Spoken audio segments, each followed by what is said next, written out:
We are Gathering of the Geeks, podcast and YouTube show built around the things we as geeks all love. Hashtag we gather on Sundays. Thank you for checking out the one that you can watch again. I'm one of your hosts, Emmet, and I'm joined by the Ted Lasso to my coach beard, Chris Evans. Hey. Gathering of the Geeks is available on YouTube. Wherever you get your podcasts, just search Gathering of the Geeks and you will find us. Thanks for everyone in the comments already. Grabs, Eric, Phil, Cookie, how's it going on this fine Sunday evening? Chris, man, how's it going? How are you? How was your week? Splendid. Fun with sounds. Ooh, fun with sounds. It was okay. It was very busy. Very busy. How was yours? Let's just throw everything. Let's throw sounds and graphics and just make it a big party today. I had more, but I didn't. I figured let's just start small. Let's not get nuts here. No, we'll do it later. How was your week? Yeah, it was good. It's actually we have a thing in Ontario here called Family Day, which is actually tomorrow. So it's kind of like businesses are closed down. It's like Ontario added a break between Christmas and March break. So like every month of our year has something in it now. So it's Family Day weekend, which is kind of an excuse to get together with family and all that kind of stuff. So we did that most of today. So I'm tired and only a little bit drunk. Okay. Well, this will be interesting then. Yeah, are we still drinking? Just barely. I have water here, a lot of water. So just Okay. Bear with me for a little while if you can. This will be interesting. Other than that, Chris, did you read anything this week? I was looking at the comics that came out this week. I'm like, oh, I didn't read that. No, didn't read that either. No, didn't get that either. So, how was your week for consuming things? I did read some stuff. I read the two Mark Millar books that came out this week, which was Nemesis Reloaded number 2. On that train, are you? Still staying on the Mark Millar train? Pretty entertaining. Nemesis Reloaded number 2 is really fun because you get the backstory in this one. Because the first issue just kind of throws you into the story and you don't know anything. Okay. Whereas this one, it kind of peels back the layers a little bit and you could get a better sense of what's going on and who the character is. So that was fun. And I really like the art in it. I think the art's really nice. It's from Jorge Jimenez. So you kind of expect it to be nice. But that was cool. And I read Nightclub number 3 from him. I was almost done now. So you said it was only 4 issues, I think, at the time? I don't remember. I lose track. It's a fun book. I'm not sure how they're going to wrap it up quickly. They just kind of threw a big twist in there. I'm not going to spoil it, but they threw a twist. So I'm curious how this is going to come together. And at the end of the day, they're vampires and they're trying to be superheroes. So it's an interesting dynamic. They're also dressed in lucha libre masks. Nice. So yeah, it's an interesting thing, but I've been enjoying it. I like Nightclub a lot. I think that's what it's called. Nightclub. I want to say it's called Bite Club, but I don't think that's it. Yeah, wouldn't be so bad either. I just know I like it. I think the wrong week. There was stuff I missed this week. Like I didn't get to the Murder World Moon Knight issue. Oh right, yeah. Yeah, I didn't get to it this week, but I'll probably read that tonight. There's a couple other books I wanted to read. There was a lot that came out. This was a busy week. So I was wrong about Nightclub. It's solicited all the way until the May 24th, which is issue number 6, and that one says finale. That makes more sense. So I should really get to that one. We're at the halfway point then. Yeah, so maybe I can get to it before it gets too far ahead. The one where Emmett gets a new camera. Emmett hates his new camera, is what it is. Yeah, so that's great. Yeah, so I wonder how long before that gets old. Yeah, let's try it. Let's see how much. Let's see if we can do that in one episode. Let's see if we can get tired of one episode. I'm gonna get to that. I should be reading it. I'm going to now. I'll get caught up by the next one comes out at the end of March, so I do have some time to get caught up. So I'm gonna. They're pretty easy reads. There's not a ton of dialogue. It's a lot of visuals, which is helpful, I think, sometimes. Because some comics, we've talked about, they get too wordy for their own good. Yes. And this one is not really like that. Yeah, from what I can remember of Mark Millar, I've only read his Kick-Ass. I actually I think I appreciate his dialogue, and I don't think it's that wordy from what I remember him being. That's It's an more to older, the point. yeah, it's an older comic, but I assume that his style's pretty much the same up until now. Eric's waiting for a technical foul. We haven't had that in a while. We'll see what we can accomplish tonight. Let's see what we can make happen. Ian says, I've got some time off from work. Spent my first day yesterday reading comics. Caught up on some stuff. Anyone reading Lemire's 10,000 Black Feathers? So good. It's good. I put it off because I was in a weird zone of waiting for trades and then not reading them as they went, and I missed it pretty. I think we had already done our best of show by that time, and then I read it all, and it was outstanding, and it would have made one of my top 5 comic lists. But I have the hardcover, much like Grabs has it on pre-order. I also have it on pre-order as well, and it will look nice on my shelf beside the other Bone Orchard Mythos books. So yeah. Like everybody's getting the hardcover. Everyone's doing it. Yep, everyone's getting in on it. Do I need to do it too? I think you should read it, Chris. 100%. I think you would really like it. I will get to it. Add it to the list, man. Add it to the list. I feel like the list is kind of like, in Violent Night when he keeps reaching into the bag and something keeps coming out. Pulling it out, yeah. I feel like that's my list at this point. It's like Santa. You've been knocking some stuff off that list recently, and you were mentioning, we were talking yesterday that you were more inclined to get some other stuff off that list. Did you make that happen? You said you were going to watch Jaws and you were going to watch something else. I can't remember what it was. Yeah, thank you. I didn't get time last night, but Jaws is tonight after the show. Okay, good. I feel after Last of Us, after I see who they kill this week, that's right, I'll need something else to watch. So we're gonna go with Jaws. So Jaws is tonight, and then Fabelmans is probably tomorrow. Oh yeah, Fabelmans. You were gonna go with a little Spielberg double feature. Yes. Right. I have my week of movies planned out already. I have those two and Infinite. It's called Infinite Pool. Infinity Pool. Infinity Pool. I forgot what it's called. I might be drunk as far as I know because I can't remember stuff right now. You're making stuff up. I'm not. Maybe. Phil knows what it is. Phil has seen it. It's okay. Infinite something.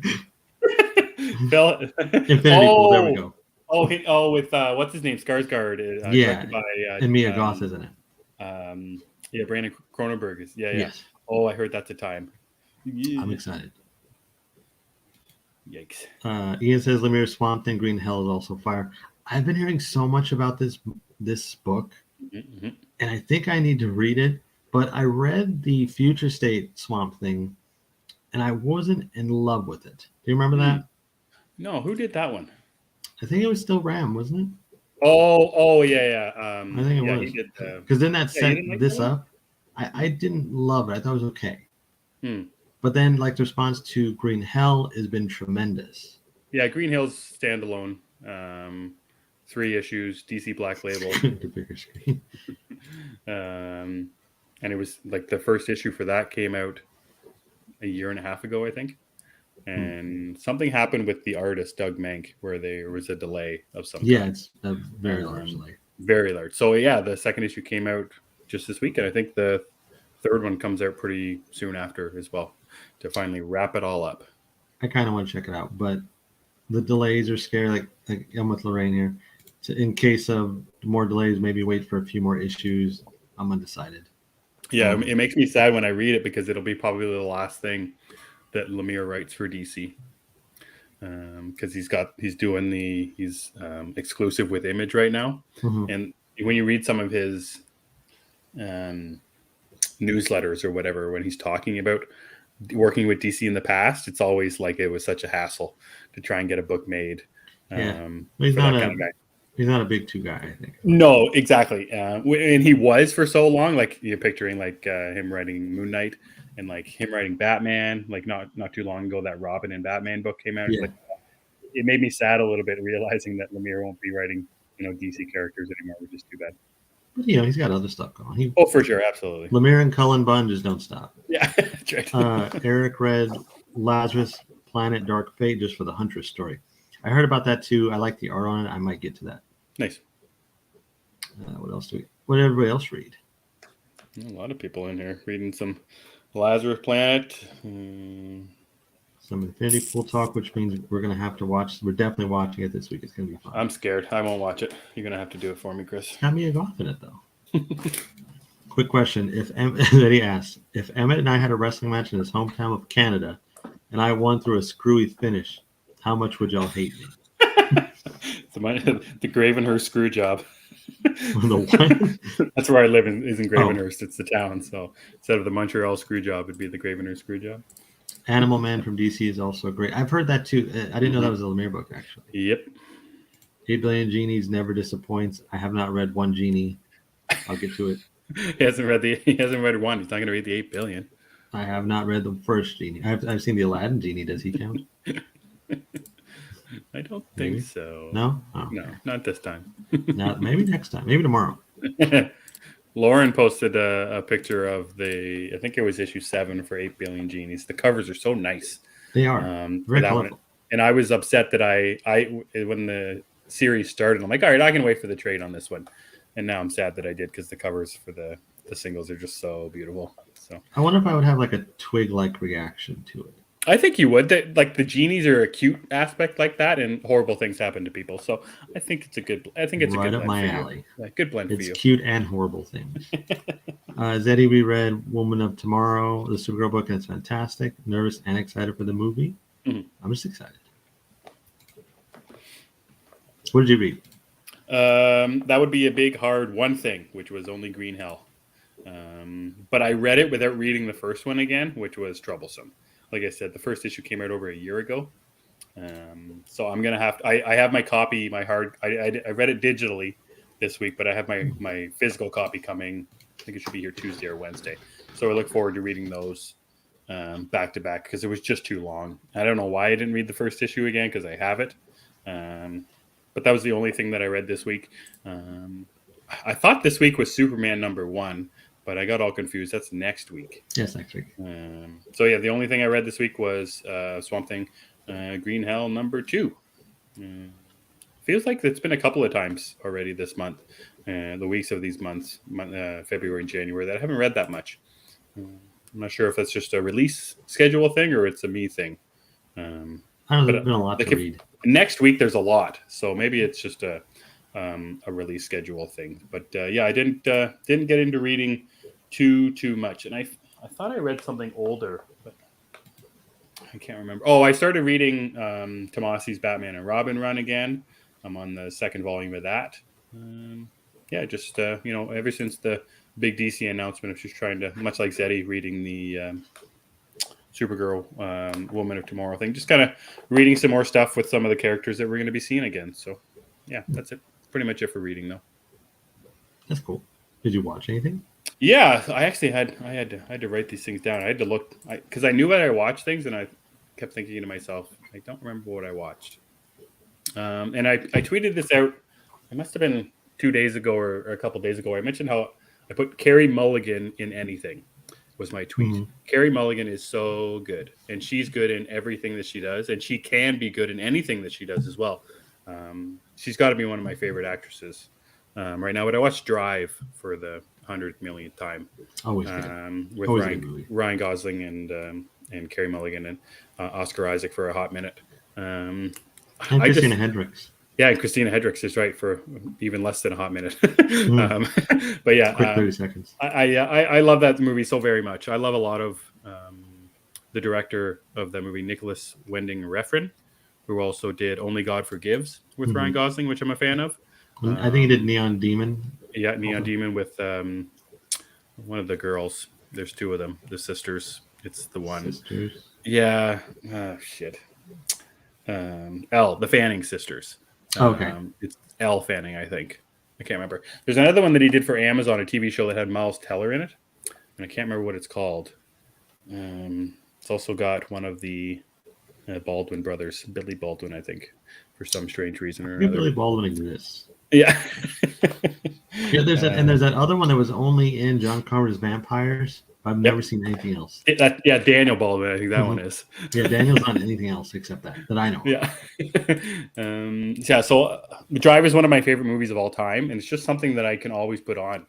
I just have a good time with it always. And I remember when I was trying to explain it to somebody when it came out, I remember there was a thing just recently. Somebody sued somebody because of an Ana de Armas trailer that came out and it sold. I remember when the Drive movie came out and the trailer for that one was sold as like a Fast and the Furious type of movie because it had. Wasn't it? Yeah, it was sold. The trailer. If you watch the trailer for it, it's got basically all the car racing scenes, or the car scenes, driving scenes, which is really only 2 in the movie, but 2 or 3. But then the trailer sold it as like a Fast and the Furious movie, and I whenever when it came out, people were like, "You sold us the movie that it wasn't, or whatever." And I remember I was talking to someone when it came out, and like, I don't get it. Nothing happens, and the guy doesn't talk and everything. And I'm like, well, I think of Drive as a Western. I think of Ryan Gosling as like Clint Eastwood, as a drifter, as a guy just trying to do. He says, "Imagine my surprise when seeing Drive." Exactly. So I picture like Drive as like an old like a Western with Clint Eastwood, and Ryan Gosling as like a drifter coming into town to help out. He's doing a side job, and he doesn't say very much like Clint Eastwood does. As well, but I love the music in Drive, like the 80s synth kind of pop music to it. And Albert Brooks is the villain, which is outstanding because most people think of Albert Brooks from The Simpsons as what's his name, Scorpio from that episode of The Simpsons where they moved to that town in Scorpio. It's like the James Bond one. You don't remember that one, Chris? When I think of Albert Brooks, I think of that movie where he dies. He goes to heaven, and the movie's all set in heaven. I haven't seen that one. That's what I was thinking. Anyways, long story short, I watched Drive, and it's weird that it's a comfort movie for me because there's a lot of not comforting things in it. That's strange. But it's just something about it. It's very calm. It's the way it's shot is very calm. The lighting is very calm. Ryan Gosling's very calm because he never gets too excited. But I just love that movie so much, and that's something that I put on that I can always put on. I can always feel like, and we'll talk about this a little bit later, I can always watch Drive, I think. It's a good one. I also enjoy Drive. Mm-hmm. I haven't seen it in a while, though. And I didn't watch the trailer before seeing it. I just heard the hype about it. I don't think I did either. Yeah, I just knew the hype about it. I was like, okay, I'll check it out. So that was good. I enjoyed going to that blindly. I did the same with The Guest with Dan Stevens. I thought those are kind of similar films, except maybe The Guest is the darker version of Drive, I suppose. There it is, Defending Your Life. That's what it is. That's The Guest? No, the Defending Your Life is the Albert Brooks movie. Oh, thank you. Thanks, Ricky. Oh, The Guest. I'm going to have to look that up. Are we going to talk about the Ted Lasso trailer? I don't know. Are we? Maybe. Well, not much to it, but... I mean, I'm excited. I was going to mention it. Nothing to be... just having a date is what's exciting. I'm very excited. The trailer's funny, too. You have them with their believe signs, and then Ted walks in. Yeah. I'm so excited. It was more of a sports week for me as well, and watching a lot of Food Network. So more of a relaxing week this week for consuming entertainment stuff. But Chris, what'd you watch this week? I watched a few things. Nice. I finished Babylon, which I don't want to spend too much time on. Even though the movie is 3 hours, I don't want to spend a lot of time on it. It wasn't really for me. Whoa. Yeah. Whoa, easy. Whoa. I know. This is the most surprising thing I've heard all week. I thought the first hour is really cool. It's a lot of chaos, which I'm always a fan of. It's got a lot of stuff going for it, but it's really long. It's very messy. I think certain characters could be cut out completely or just minimized even. Wow. There's a good movie in there. There's probably a couple of good movies in there, but as a whole, did not work for me. I walked away from that really disappointed. So, on a lighter note, I watched a movie called a movie called Eighth Grade, which is written and directed by Bo Burnham. Have you heard of that one? No. Okay, so it's from A24, which I think A24's track record is pretty solid. Yeah, for a while she's like, yeah, that was okay. Like they're a good studio, and now it's just like, oh, every single movie you put out is good. Pretty much, yeah. they have like hit after hit. So I watched that movie Eighth Grade. That one was really entertaining. So it's about an eighth grade girl, kind of just going through the motions of, well, I guess what teenagers do. Okay. And it's very modern. So there's a lot of like cell phone usage and Instagram, things like that. It's very relatable, I guess, in that sense. But I think what makes it work is the young actress is fantastic in it. Like, you really buy everything that's going on in this movie because of her. So I like that a lot. Is it for people in the 8th grade? Like, I'm just looking at the synopsis for it, and it's about stuff that people in the 8th grade or like school in general would deal with. But can those people watch it? Or I would say so. So. It might be a little heavy for them, but yeah, I think they go. I mean, hypothetically, they're probably experiencing a lot of what's going on. Well, that's what I was trying to think. I'm thinking of my daughter, who's 13 right now, in grade 8. Grade 9 now, and she spends the entire day on her phone and talking to her friends on social media. So I was wondering if that's the kind of thing that, more or less she should be watching. That kind of thing, the messaging in it, that kind of thing. Yeah, it has a few adult lines, but that's okay. It's not too bad.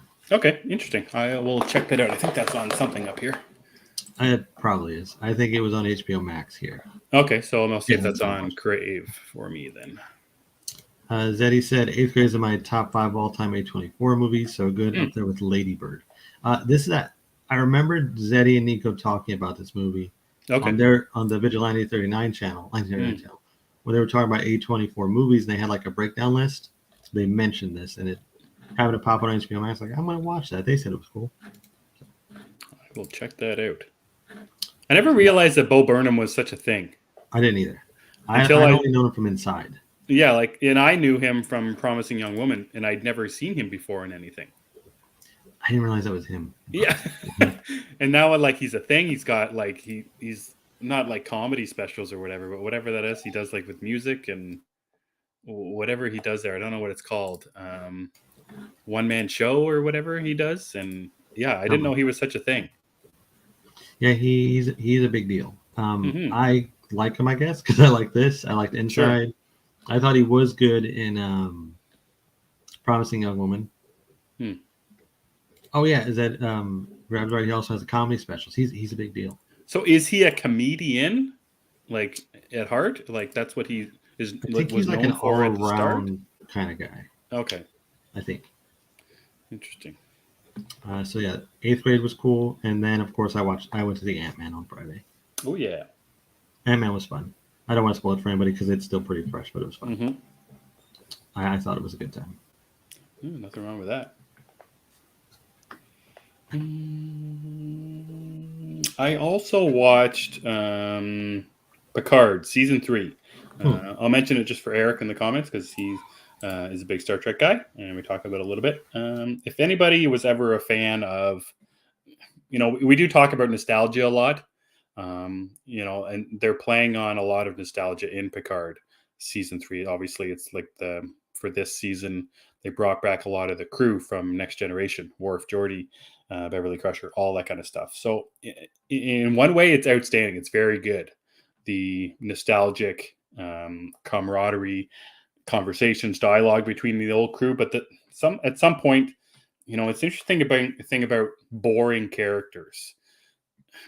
There's one character in Picard, her name's Raffi, and her entire storyline is probably maybe 25% of the first episode.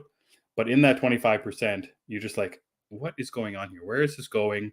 Why do I care about this? Where can I just get back to what is working? And I understand the idea, for Picard season 1, they brought in general, 75% new characters to try to relaunch the show, for new viewers and the mix of the other 25 for the old viewers. And over the course of the first season, second season, now in the third season, they're keeping some of that the 75%, but now they're diluting it down to 25%. So they're kind of like a role reversal of the old characters and the new characters. And for me, for Picard, it's only one episode. I think they are on Thursdays.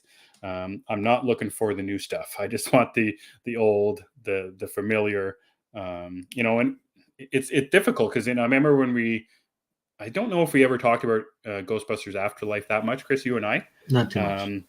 But the new characters in Afterlife were great. It didn't the old. They surprised me. The old of Ghostbusters was 10% of the movie, maybe.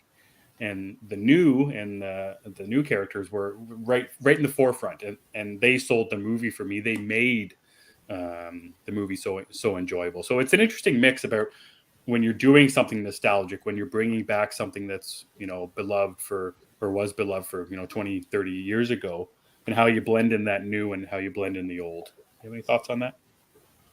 It's kind of a tightrope to walk, I think, with that, because you want to get new fans, but you don't want to alienate the old fans. Mm-hmm. So I think it's just a difficult task to do, and it's rare that it works. Like I think Afterlife is kind of like an anomaly. Yep. It's a wonder that movie works as well as it does. But they could also look at the Halloween series, the most recent one, where they did blend new and old, and it worked out for the most part. Mm-hmm. The idea of legacy sequels and projects are becoming more and more of a thing, and some get it right, some don't. I think Star Trek in particular is a difficult one to crack, just because it's got a legion of fans. I mean, Star Wars kind of, depending who you ask, they're happy with the sequels. Sure. The sequel trilogy. It's a 50-50 kind of thing. Mm-hmm.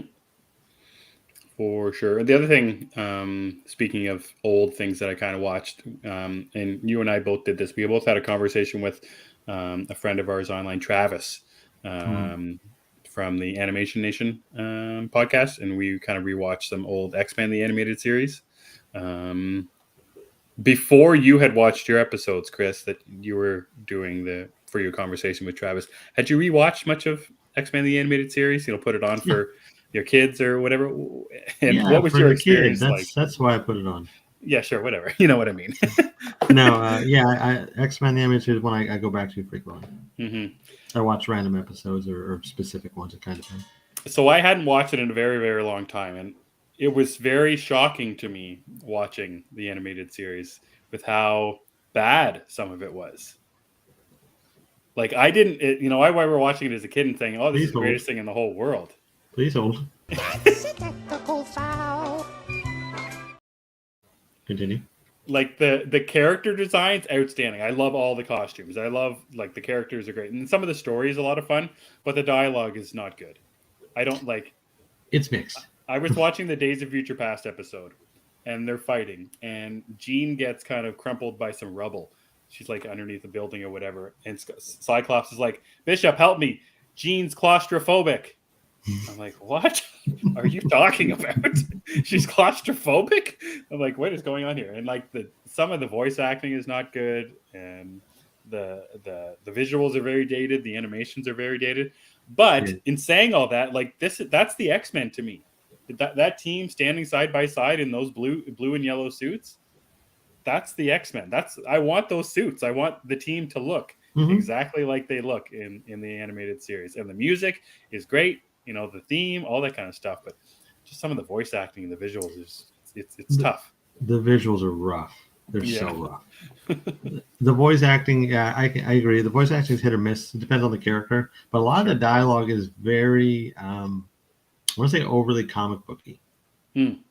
Like sometimes they're just a word short of just screaming "zap" or something like that. Right. Exactly. But I love this series, and I think it's still the benchmark for X-Men in animation. Yeah. The other thing I mentioned, the new season. That's what I was wondering too. I'm very excited about. The one thing I mentioned to Travis about it, I went to watch the 2 episodes that I watched were the Time Fugitives in season 2. So I put episode 1 on and it said, "Oh, previously on." I'm like, okay, so then I better go back and watch the Days of Future Past episodes. Then I put the first episode of the Days of Future Past episode and it said previously on. I'm like, X-Men, why are you so confusing? That's the way to show it. I remember being a kid and hating that. I thought to myself, oh, that's in X-Men's DNA, in their blood, is being confusing. You have to know so much about X-Men. Constant cliffhangers. Yeah, nonstop. Constant. Some of the comments are talking about Ant-Man 2 here. Phil says, "I enjoyed Ant-Man, wasn't stellar, but wasn't the abomination some critics have called it." I agree with that. Grab has a question for you, which we'll circle back to in a second. Okay. Ian says, "Ant-Man was enjoyable, but it has its issues. No character arcs except MODOK, maybe. Very little plot. A weakened villain." Oh, that's interesting. "And lacking in emotion. Some great action sequences, and Majors was great." I agree with that. Grab says it was a lot of fun. I'm kind of curious about Ian's comment about the villain, because I thought Are you talking about King? Because I thought King was amazing in it. I'm just curious though.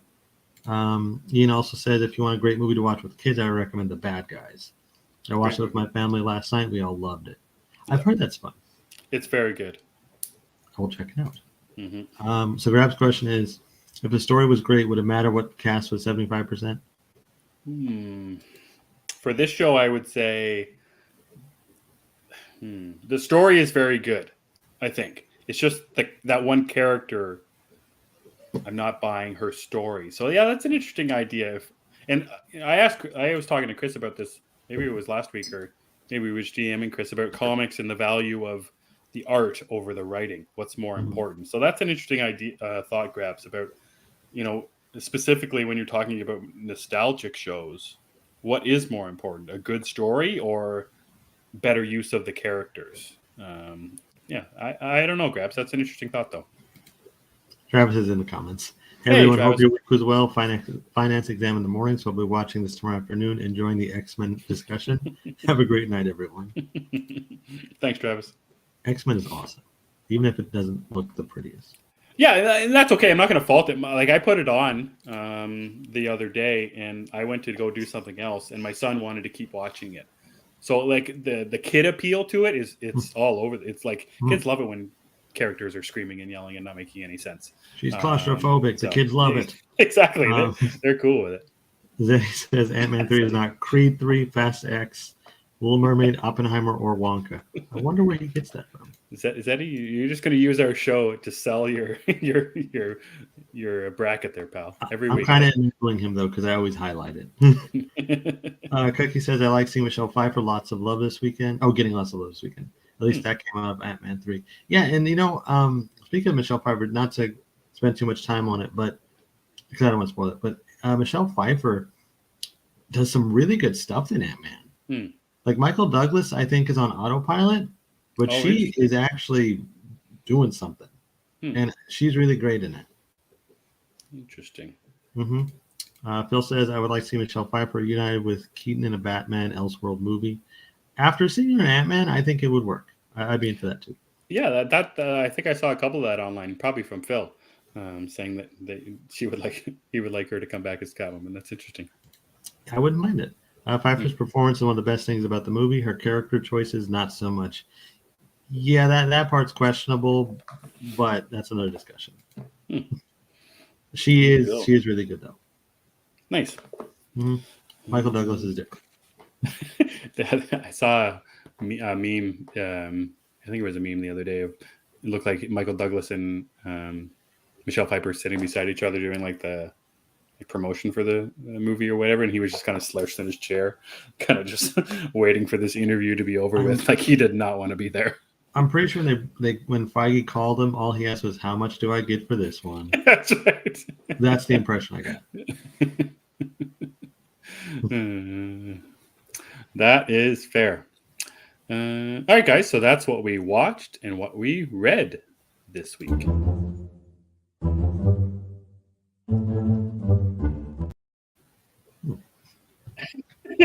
All right, so let's get to kind of our main topic of tonight. And you had this idea, and it was something we had talked about on an episode of Last of Geeks.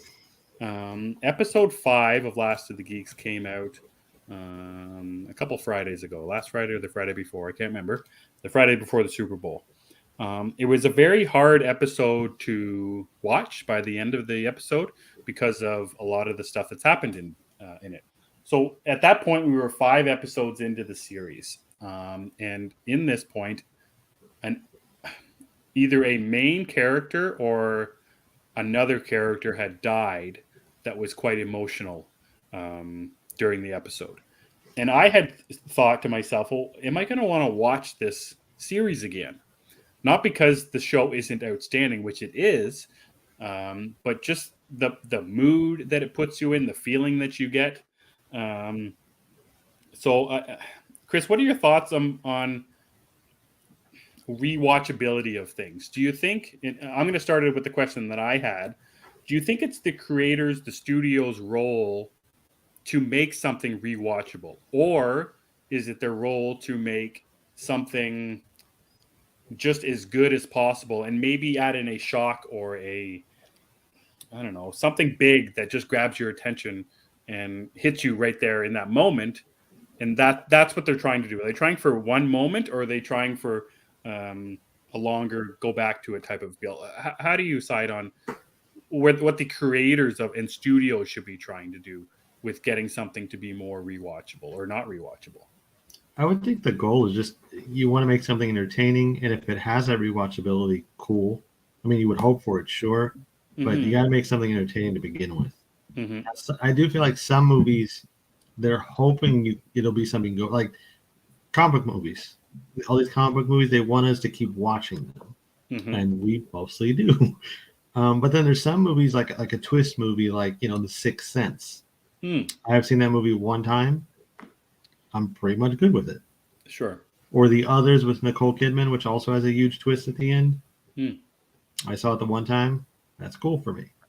But then there's other films where the twist is coming, and you'll just keep rewatching it because the movie is that entertaining. So at the core, that's what matters, that it's entertaining. So what makes something rewatchable for you? Like, I'm picturing something super serious versus something that's like, I'm thinking like Back to the Future. I can watch that movie anytime.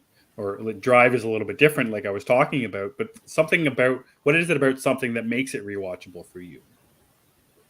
Okay, so let's take a rom-com, for example, which I talked about a lot recently. Yeah. Like Fever Pitch, for example. That's something I can watch pretty often. I can just throw it on the background. It doesn't require me to always be completely tuned into it. Yep. And it's still funny. The jokes are not old to me. It's still entertaining. I like the cast a lot. So it's easy to put on. When it's something that I have to put on and really pay attention to it, like all the time, that makes it less likely that I'll rewatch it. Like something like, The Batman, as much as I love it, that's not something I put on in the background. Or I'll just throw it on. I have to be ready to sit down for 3 hours to watch that. Whereas even at like a Fast and Furious movie, I don't need to watch the entire thing, like be glued to it. I'll even use my phone or something. Like I'll pick up my phone, mess with Twitter, so while it's on, it doesn't matter. That's something I was thinking about. The movie, you don't have to be attentive. You can actually, like you said, put something on if you want to, like, clean the house or, clean your room or, write a paper or play on your phone, talk to somebody, and you're not missing something. I feel like if you would do that with the Batman, you would miss something, or any kind of. And I'll just go back and rewind it and do it again. Sure. That kind of thing. So yeah, I think it depends on tone of the movie and probably genre. I'll let you, like you said, rom-coms feel like something that you can put on anytime. For comedies in general, like The Hangover. Comedies in general. They're like Dumb and Dumber. That's a good one. Yeah, that's fair. Yeah, I think that I find horror movies every year you kind of watch them. But again, it depends on tone. Like I'm trying to think of something like Phil and you're talking about Infinity Pool. That feels like a movie that maybe you would watch once and be like, okay, I've seen that. That's great. And I for me, myself, like my favorite movie of all time is Requiem for a Dream. I haven't seen that movie in years and years and years, and I don't anticipate putting that movie on again in years and years and years. Like it's a one and done. I know what it is. I get it, but I don't need to feel a certain way when I watch a movie sometimes. I don't know if I want to. That's something I know I've seen it more than once, but I don't want to keep going back to that one. It's great, like though. it doesn't have that rewatchability. So like, and that's the point of the movie, is not to have rewatchability. It's for when you watch it to feel a certain way. It's got a message. Exactly, don't do drugs, a message. Kids. So that's totally fair. I've seen other people compare it, or not compare it, but Joker is another one that doesn't have a lot of rewatchability to it because of how you're just watching this, Arthur Fleck be down in the dumps all the time, just kind of walking around the city and being a sad clown. You don't need to see it over and over and over again. You just watch it the once, and again, I think that's more or less the idea. Aside from, and that's the other thing, is something in those type of movies that make you want to rewatch it, like Joaquin Phoenix. Yeah. Seeing his portrayal in the movie makes you want to rewatch it. And like thinking about Requiem for a Dream with Ellen Bernstein, who's in that movie. seeing her performance would make me want to watch it again. I'm trying to think of another movie like that, but nothing comes off the top of my head. Shawshank Redemption. That's the one that you don't think it has a lot of rewatchability to it, but something in there does? Yeah, it's very long. It's very dark. It does have a happy ending, but you go through a lot to get to that ending. So. Sure, that's fair. But I've seen that a lot. I love that movie. Mm-hmm. Yeah, I don't know if there's another one. I think Schindler's. This might be a weird one. Schindler's List is another one of those movies that I don't think is meant to be rewatched often, even though it's fantastic. Yep. You know, I can't say there's many days where I'm just kind of mind my own business and say, hey, you know what? Time to watch Schindler's List. But it's a great film. I get it. Yeah, I think that's totally fair, and I think it's an interesting thing. Something about comfort just it really appeals to me now more than a moment or a feeling. I do want to means different things to different people. That's 100% true. Yeah. Like I could watch Interview with the Vampire, the comfort film, which is a weird one to pick, or the series. Yeah, that's fair. Or even like a horror movie. Other different horror movie. Ian says, great point. The Prestige is up there as a super rewatchable movie more than any Nolan movie, even the Batman one. But that's just my opinion. That's an interesting one too, because once you know the twist, you can go back and watch it and pick up new things. That's a really interesting one. Grab says, I generally don't watch heavy dramas repeatedly. A Few Good Men and Field of Dreams rewatch all the time.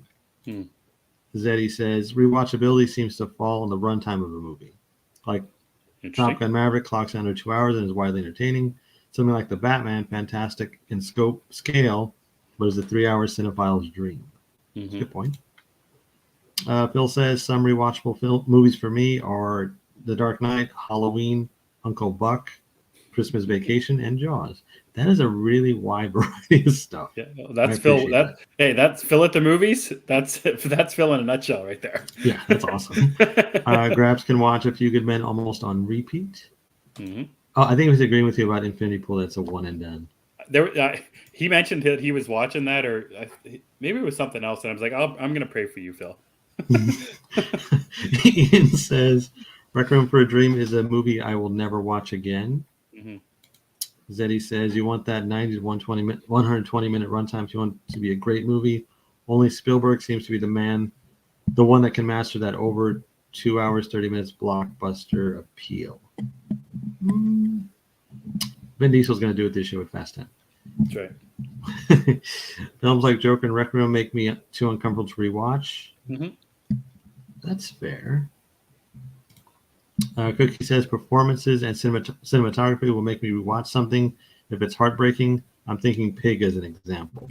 That's a good one too. So does Pig have that uncomfortable feeling as you're watching it? It has like a sad feeling because you feel for Nicolas Cage's character, not just because it's Nicolas Cage for me, but it's an engrossing story that you just kind of get wrapped up in, and it hits. Interesting. So it's a good one to rewatch. What is the most rewatchable MCU movie? Mine would probably surprise you. Do you have one of those, Emmett? I was thinking probably Guardians of the Galaxy or Infinity War. I think Infinity War is longer, but it's my favorite MCU movie, so it would be that one. I think Winter Soldier for me. I could watch that on repeat. Oh yeah, I can do this all day. Grab said I don't make it through most 3-hour movies the first time. Okay, so that means no Batman on HBO Max for Grabs. Not surprising. But something being rewatchable is a good thing. And also animated stuff, I think, is very easy to rewatch. Big time. I can watch Moana any day of the week. I love Moana. And Princess and the Frog is also one of my favorites. I can that's a good one, yeah. Watch that one a lot. I like Peter Pan a lot too, but my mind always goes to the dark version now. Like the fan theories. No, the animated Peter Pan, the old one.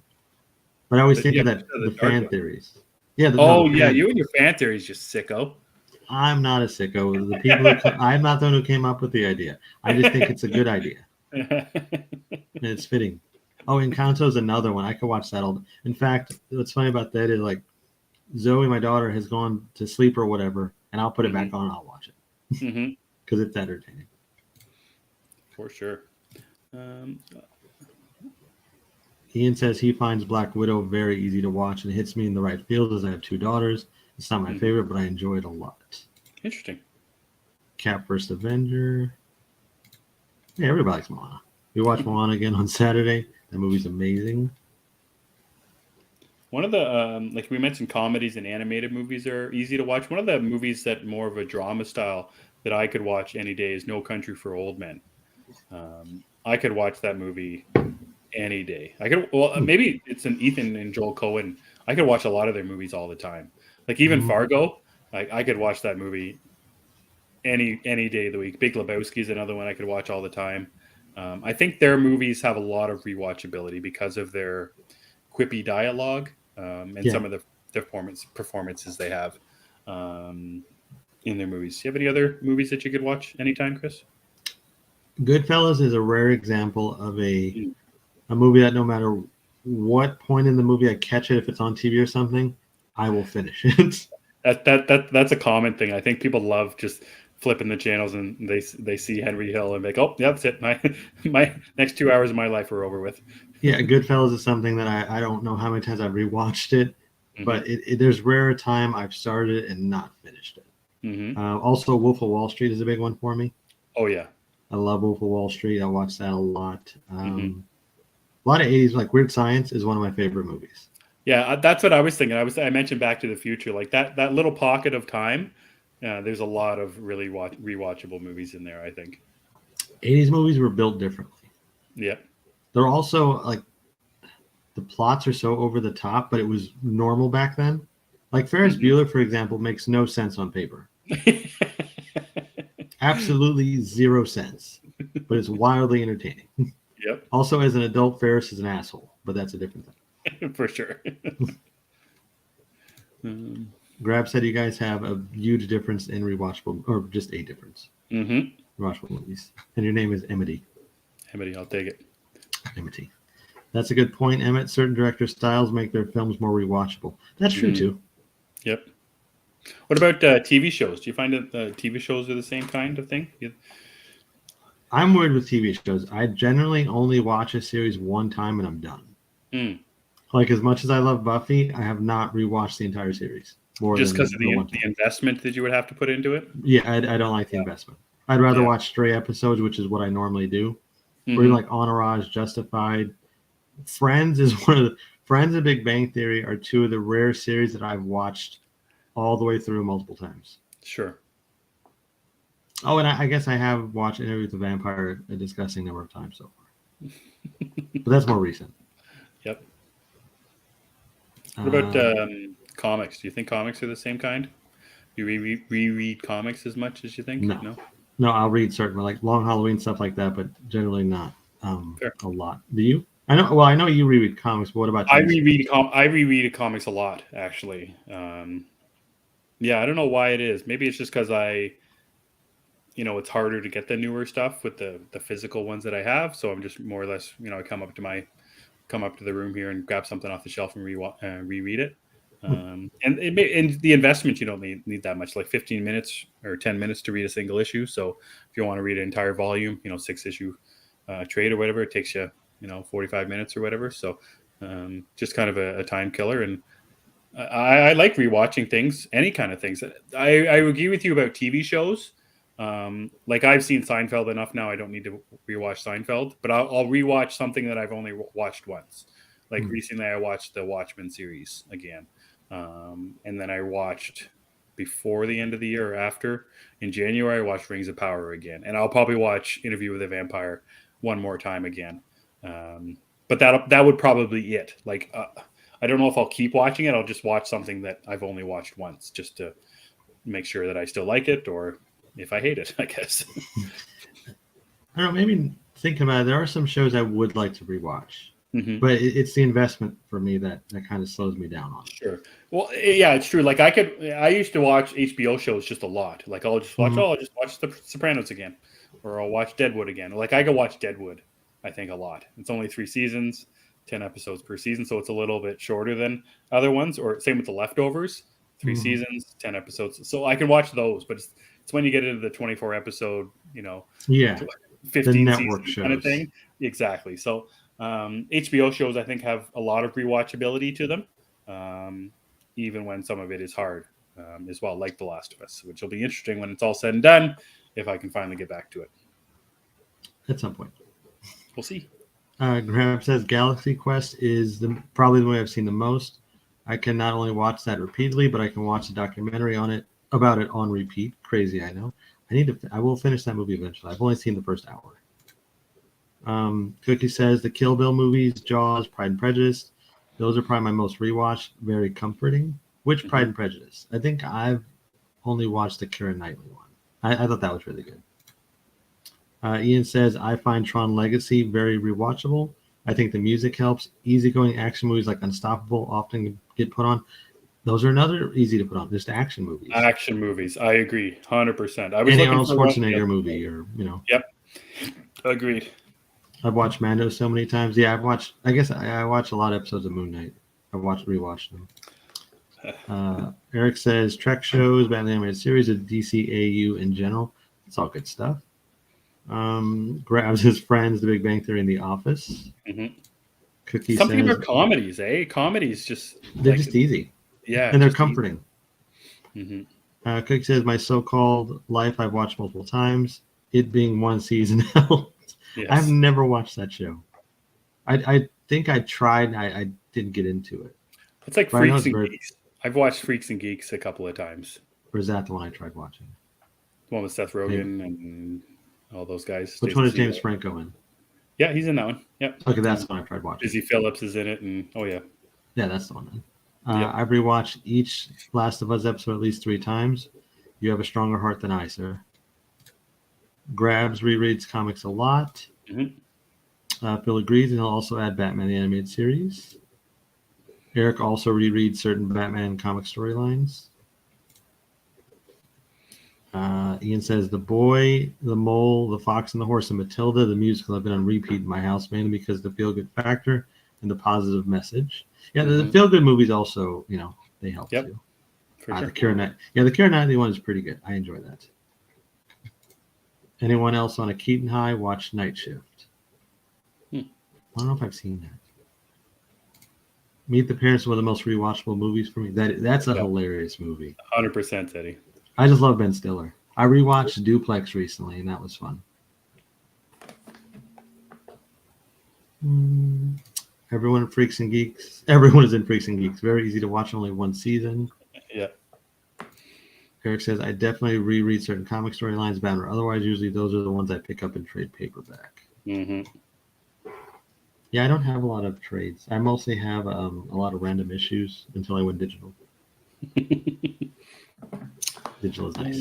Yeah, so that's our thoughts on stuff that's rewatchable, guys.